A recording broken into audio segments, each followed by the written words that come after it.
Happy Monday, guys. We are back. We took a little break from the videos for Easter and just a busy time of year, but we're back. We're going to be in Joshua chapter 5 today, and I actually want to start just by reading this passage.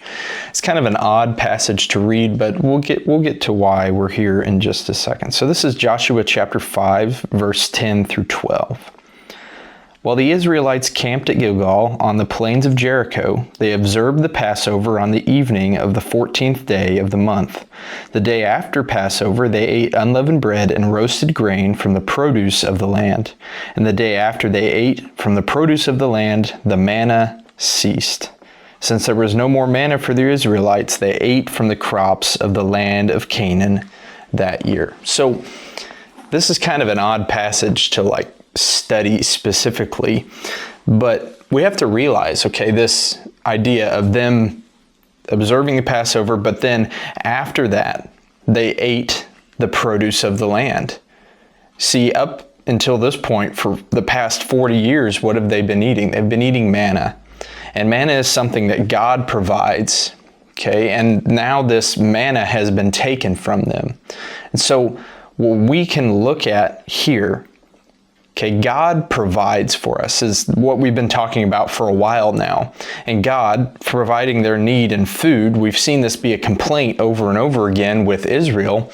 Well, now this food that God's provided is being taken away, and they're going to live off the food of the land.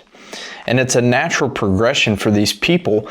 But what we have to ask ourselves, is, are we dependent on the manna, so to speak, or what God is providing in that season, or are we learning to trust the provider?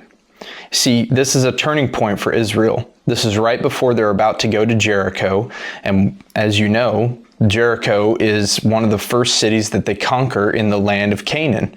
This is a stepping stone, so to speak, of God moving them off of providing just their basic everyday need, food for them, and helping them move into where He's going to provide for them in a different way. And many times this happens in our own lives. There are seasons of loss or grief or sorrow of some kind where God has to provide in different ways than He does in normal seasons of life. And sometimes we grow accustomed to that thing that is provided to us for comfort, whatever it may be. And the moment that that gets taken away, the moment that that changes, what God is providing changes, what we have to do is ask ourselves, are we depending too much on the thing that God is providing, or are we putting our trust and our faith in the one who provides?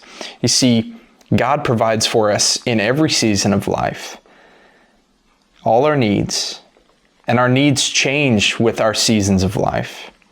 But when He withdraws something from our lives for a season, we can trust that He's going to still take care of us.